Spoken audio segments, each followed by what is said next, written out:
Guys, ഇന്നാണല്ലോ Kerala ബ്ലാസ്റ്റേഴ്സിന്റെ പരിശീലകനായിട്ടുള്ള David കാറ്റല പ്രസ്സിന് മുൻപിൽ ആദ്യമായിട്ട് പ്രത്യക്ഷപ്പെട്ടത്. അപ്പോൾ ആ ഒരു കാര്യമാണ് നമ്മൾ ഇന്ന് സംസാരിക്കാൻ പോകുന്നത്. അറിയാം, വേർഡ്സിൽ വലിയ കാര്യമൊന്നുമില്ല, ആക്ഷൻസിൽ തന്നെയാണ് കാര്യം. പക്ഷേ ആ ഒരു ഇൻ്റർവ്യൂ അല്ലെങ്കിൽ ആ ഒരു പ്രസ് കോൺഫറൻസിന് ശേഷം ചില കാര്യങ്ങളൊക്കെ ഒന്ന് ചുമ്മാ സംസാരിച്ച് പോകാം എന്നുള്ളതാണ് ഈ ഒരു വീഡിയോയിലൂടെ ഉദ്ദേശിക്കുന്നത്. അപ്പം ആദ്യത്തെ ഒരു കാര്യം കരോളിസിനോട് ചോദിച്ചിട്ടുള്ളൊരു കാര്യമാണ്, എന്തുകൊണ്ട് ഈ ഒരു പരിശീലകനെ ചൂസ് ചെയ്തു? ഒരു സ്പാനിഷ് പരിശീലകനാണ് ഇന്ത്യയിൽ ഏറ്റവും സക്സസ്ഫുൾ ആയിട്ടുള്ളത്. അപ്പം അതൊരു ഫാക്ടറാണോ എന്നുള്ള ചോദ്യത്തിന് അദ്ദേഹം പറഞ്ഞിട്ടുള്ളത് മറുപടി എന്ന് വെച്ച് കഴിഞ്ഞാൽ അതൊന്നും അല്ല, ഒരു നാഷണാലിറ്റി അല്ല മാറ്റർ, അദ്ദേഹത്തിൻ്റെ എബിലിറ്റിയാണ് അദ്ദേഹത്തെ ചൂസ് ചെയ്യാനായിട്ടുള്ള ഒരു കാരണമായത് എന്നുള്ളതാണ്. ഇനി നമുക്ക് ഡേവിഡ് കാറ്റലയിലേക്ക് തന്നെ വരുന്ന സമയത്ത് അദ്ദേഹത്തിൻ്റെ ഒരു ഈ പറഞ്ഞ പ്രസ് മീറ്റിൽ ഉടനീളം എനിക്ക് തോന്നിയിട്ടുള്ള കാര്യം വളരെ സെൽഫ് കോൺഫിഡൻ്റ് ആയിട്ട് സെൽഫ് ബിലീഫ് ഉള്ള ഒരാളാണ് എന്നുള്ളതാണ്. സോ ഇപ്പം ഞാൻ നേരത്തെ തന്നെ പറഞ്ഞിരുന്നു, നമുക്ക് ആക്ഷൻസിലാണ് കാര്യം, വേർഡ്സിൽ പ്രത്യേകിച്ച് കാര്യമൊന്നും ഇല്ല എന്നുള്ളത്. പക്ഷേ അദ്ദേഹം വരുന്നത് ഒരു കോച്ചിങ് ജോബാണ്. അപ്പം ഈ പറഞ്ഞ പോലെ ഒരു ഇൻ്റലക്ച്വൽ ആയിട്ടുള്ള ഒരു ജോബാണ്.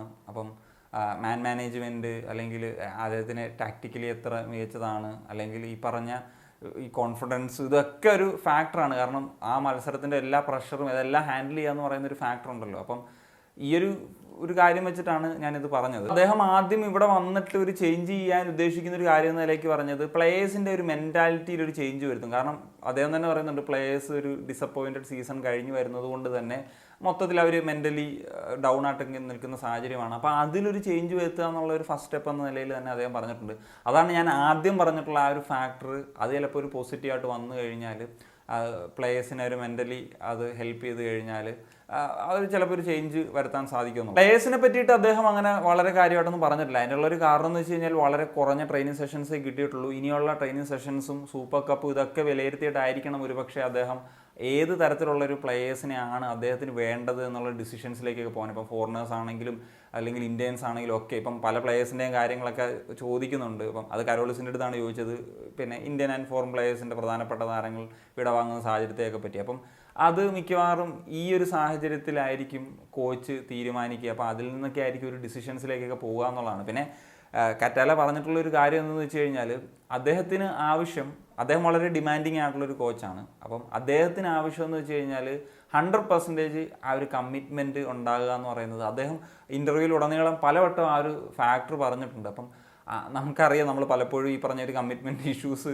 സംസാരിക്കാറുണ്ട്. അപ്പം ഈ ഒരു കാര്യം അദ്ദേഹം തുടർച്ചയായിട്ട് പറയുന്നത് അത് ഒരു ആക്ഷൻസിലൂടെ വന്നുകൂടി കഴിഞ്ഞ് കഴിഞ്ഞാൽ അതൊരു പോസിറ്റീവായിട്ട് മാറുന്നൊരു കാര്യം തന്നെയാണ്. അപ്പോൾ അദ്ദേഹം തന്നെ പറയുന്ന കാര്യമാണ്, വിൻ ലൂസ് ഡ്രോ ഇങ്ങനത്തെ എല്ലാ സാഹചര്യങ്ങൾ വന്നാലും തൻ്റെ ടീം ഒരു കോമ്പീറ്റ് ചെയ്യുന്നൊരു ടീമായിരിക്കണം, അതായിരിക്കും എന്നുള്ള കാര്യമൊക്കെ അദ്ദേഹം പറയുന്നുണ്ട്. പിന്നെ 500+ മത്സരങ്ങൾ അദ്ദേഹം കളിച്ചിട്ടുണ്ട് ആസ് എ പ്ലെയർ എന്ന നിലയിൽ. അപ്പം മറ്റ് പ്ലേയേഴ്സിനും അദ്ദേഹം തൻ്റെ ആ ഒരു എക്സ്പീരിയൻസ് ഒരു എക്സ്പ്ലെയർ എന്ന നിലയിലൊക്കെ പകർന്നു നൽകും എന്നുള്ളൊരു ഫാക്ടറും പറയുന്നുണ്ട്. പിന്നെ ഒരു കാര്യം എന്ന് വെച്ച് കഴിഞ്ഞാൽ, ഇപ്പം ഡിഫൻസിൽ നമുക്ക് ഒരുപാട് പ്രശ്നങ്ങൾ ഈ സീസണിൽ ഉണ്ടായിരുന്നു. എത്ര ഗോൾസ് നമ്മൾ കൺസീഡ് ചെയ്തു, ഡിഫൻസീവ് ലാപ്സ് കാരണം നഷ്ടപ്പെട്ടു എന്നുള്ള കാര്യം അറിയാം, ഗോളുകളൊക്കെ അടിച്ചെങ്കിലും. അപ്പം ഇദ്ദേഹം ഒരു സെൻറ്റർ ബാക്ക് ആയിട്ടുള്ള ഒരു പ്ലെയർ ആയിരുന്നു ആസ് എ പ്ലെയർ എന്ന നിലയിൽ കളിക്കുന്ന കാലത്ത്. അപ്പം ഇദ്ദേഹത്തിൻ്റെ ഒരു രീതികൾ ഈ പറഞ്ഞ പോലെ ഒരു ഡിഫൻസീവ് വൈസുള്ളൊരു കാര്യമാണെന്നൊക്കെ ചോദിക്കുമ്പോഴത്തേക്കും അദ്ദേഹം പറഞ്ഞിട്ടുള്ളൊരു കാര്യം എന്ന് വെച്ച് കഴിഞ്ഞാൽ, സോളിഡ് ആയിട്ടുള്ളൊരു ഡിഫൻസ് ഉണ്ടാകുക എന്ന് പറയുന്നത് വളരെ പ്രധാനപ്പെട്ട ഒരു കാര്യമാണ്. പക്ഷേ ആ ഒരു കോമ്പാക്റ്റ് ആയിട്ടിരിക്കുക എന്നതിനൊപ്പം തന്നെ ഒരു അഗ്രഷനും വേണം. ഇതിൻ്റെ ഒരു മിക്സാണ്, ഇതിൻ്റെ ഒരു ബാലൻസ് ആണ് ഒരു ടീമിൻ്റെ സക്സസ്സിന് കാരണമാകുന്നതെന്നൊക്കെയുള്ള ഫാക്ടറാണ് അദ്ദേഹം പറഞ്ഞത്. ഇനി ഒരു ടാക്ടിക്കലാക്കിയിട്ടുള്ള കാര്യങ്ങൾ അദ്ദേഹം പറഞ്ഞത്, അത് ഓരോ ഗെയിംസിനെ അല്ലെങ്കിൽ ഓരോ ഒപ്പോണൻസിനെയൊക്കെ ആശ്രയിച്ചിരിക്കുന്ന ഒരു ഫാക്ടറാണ് എന്നുള്ളതും പറയുന്നുണ്ട്. അപ്പോൾ അതിനെ പറ്റിയിട്ട് നമുക്ക് ഇനി മത്സരങ്ങളൊക്കെ കണ്ട് ശേഷമായിരിക്കും നമുക്ക് തന്നെ ഒരു ഐഡിയ കിട്ടുന്നുണ്ടാകുക. അപ്പം പലതരത്തിലും സോഷ്യൽ മീഡിയയിൽ കാര്യങ്ങളൊക്കെ വരുന്നുണ്ട്. പക്ഷേ ഇന്ത്യയിൽ വരുമ്പോഴത്തേക്കും അത് വേറെ തന്നെ ഒരു രീതിയായിരിക്കും. പിന്നെ നാഷണാലിറ്റി ബേസ് ചെയ്തിട്ടുള്ള കാര്യങ്ങൾ ചോദിക്കുന്നുണ്ട്. കാരണം ഇദ്ദേഹം ഒരു സ്പാനിഷ് ആണ്, ISL ഏറ്റവും കൂടുതൽ സക്സസ്ഫുൾ ആയിട്ടുള്ളത് സ്പാനിഷ് കോച്ചസ് ആണ്. അപ്പോൾ ആ തരത്തിലേക്ക് വരുന്നൊരു സാഹചര്യത്തിൽ സ്പാനിഷ് പ്ലേയേഴ്സിനെ പ്രിഫർ ചെയ്യുമോ എന്നൊക്കെയുള്ള കാര്യം അദ്ദേഹത്തിന് അറിയാവുന്ന, ഇപ്പോൾ സെക്കൻഡ് ടയറിലോ തേർഡ് ടയറിലോ കളിക്കുന്ന പ്ലേയേഴ്സ്, അങ്ങനെയുള്ള ചോദ്യങ്ങൾക്ക് അദ്ദേഹം പറഞ്ഞത്, ഈ ഒരു ഇന്ത്യയിൽ സക്സസ്ഫുൾ ആയിട്ടുള്ള സ്പാനിഷ് പ്ലേയേഴ്സ് ഉണ്ട്, അതൊരു ഓപ്ഷനാണ്. പക്ഷേ അത് മാൻഡേറ്ററി ഒന്നുമല്ല, അത് ഡിപ്പെൻസ്, ഓപ്ഷനായിട്ട് മാത്രം നിൽക്കും, നാഷണാലിറ്റി നോക്കിയൊന്നും അല്ല പ്ലേയേഴ്സിനെ പിക്ക് ചെയ്യുന്നുള്ള ഒരു കാര്യം അദ്ദേഹം പറയുന്നുണ്ട്. നമുക്കറിയാമല്ലോ, ഇന്ത്യയിൽ ഏറ്റവും ഫാൻസ് ഉള്ള, സോഷ്യൽ മീഡിയ പ്രസൻസ് ഉള്ള, ഇപ്പോൾ സ്റ്റേഡിയത്തിലാണെങ്കിലും ഒക്കെ ആ ഒരു പ്രസൻസ് കാണിക്കുന്ന ഒരു ഫാൻസ് ഉള്ള ടീമാണ്. അപ്പോൾ ആ ഒരു ഫാൻ പ്രഷർ ടീമിന് അല്ലെങ്കിൽ അദ്ദേഹത്തിന് അതൊരു പ്രഷറായിട്ട് മാറുമെന്ന് വെച്ചപ്പോഴത്തേക്കും അദ്ദേഹത്തിന് ആ പ്രഷർ ആവശ്യമാണ്, പ്രഷർ ഇഷ്ടപ്പെടുന്നു എന്നൊക്കെയുള്ള തരത്തിലൊക്കെയാണ് അദ്ദേഹം പറഞ്ഞിട്ടുള്ളത്.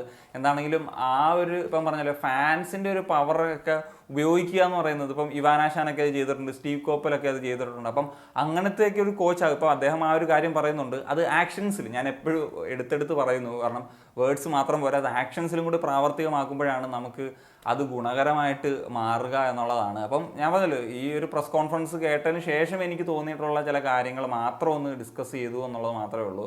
ബാക്കി കാര്യങ്ങളൊക്കെ അദ്ദേഹം കോമ്പീറ്റ് ചെയ്യുന്ന സമയത്ത് പ്രാവർത്തികമാക്കേണ്ട കാര്യങ്ങളാണ്. അത് അതിന് ശേഷം മാത്രമേ പറയാനുള്ളൂ. നമുക്ക് പോസിറ്റീവായിട്ട് തിങ്ക് ചെയ്യാം ഓരോ സീസണിലും എന്നുള്ളത് അല്ലാണ്ട് വേറെ ഒന്നും ഇപ്പോൾ ഇതിൽ കൂടുതൽ പറയാനൊന്നും ഇല്ല എന്നുള്ളതാണ്. പോസിറ്റീവായിട്ട് അദ്ദേഹം ചേഞ്ചസ് ഉണ്ടാകട്ടെ, ഈ പറഞ്ഞ പോലെ മാനേജ്മെൻറ്റ് സൈഡിൽ നിന്നാണെങ്കിലും പ്ലേയേഴ്സിൻ്റെ കാര്യത്തിലും പല ഏരിയാസിലും ചേഞ്ചസ് ഉണ്ടാകട്ടെ എന്നുള്ളത് തന്നെ നമ്മൾ ആഗ്രഹിക്കുന്നു. ബിക്കോസ് ക്ലബിൻ്റെ സക്സസ് ആണ് എല്ലായ്പ്പോഴും നമ്മളുടെ ഒരു ആഗ്രഹം, സ്വപ്നം എന്നുള്ളത്. അപ്പോൾ എന്താണ് നിങ്ങളുടെ ഒപ്പീനിയൻ തീർച്ചയായിട്ടും കമ്പോസ് ഗണീഷൻ സൈനിങ് ഓഫ്.